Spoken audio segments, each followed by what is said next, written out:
உன் கூட இருக்கிற ஃப்ரெண்டு உனக்கு நம்பிக்கை துரோகம் பண்ணிட்டான் அப்படின்னா எந்த விஷயத்த சொல்லுவாங்க? அவனாண்ணா கூட இருந்து கோய் பறிகிறான்.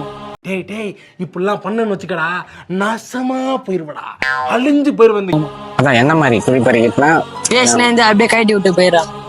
இதுனா பொண்ணுடா, பசங்க தான்டா. அப்படிதானே பண்ணிட்டு போறானுங்கப்பா. கூடவே இருந்துட்டு விட்டு போயிடறானுங்களா? எல்லா ஃப்ரெண்டும் அப்படிதான்டா இருப்பானுங்க. எல்லாருமே கூட கடைசி வரல வர மாட்டானே. இல்ல ஸ்கூல் ஃப்ரெண்ட்ஸ் எல்லாம் இன்னும் காலேஜ் போனோம். காலேஜ்ல அங்க நிறைய ஃப்ரெண்ட்ஸ் வருவாங்கல்ல. நட்ப மதிக்கல நீ, நட்ப துச்சமா வச்சு தூக்கி எறிஞ்சிட்ட நீ.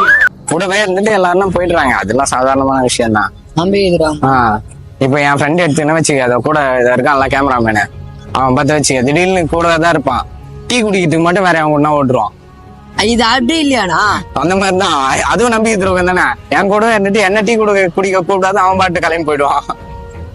இப்ப பேசினேன் தானா, அவன் திடீர்னு நானே தரேன் பின்னாடி போயிட்டு பேசினானா, அப்புறம் அவனு என்ன சண்டை வந்து பேச தெரியும். பிரிய மாட்டாங்க. அப்படியே இனி பிரியாத நட்பு. நாய் 12ஆம் கிளாஸ் முடிச்சுச்சுன்னா போதும். அடுத்து இந்த நாய் எங்க இருக்கு இதுக்கு தெரியாது, இது எங்க இருக்கு இதுக்கு தெரியாது. என்னமோ அப்படியே ஸ்கூல் ஃப்ரெண்ட்ஸ் விட்டு கொடுக்காம நொட்டுறாங்க. சண்டையை போட்டு பேசட்டே இல்ல. இப்ப சந்தோஷமா இருக்கு. இவனுக்கு கிடைச்ச ஃப்ரெண்டு மாதிரி உங்களுக்கு யாருன்னா கமெண்ட் பண்ணுங்க.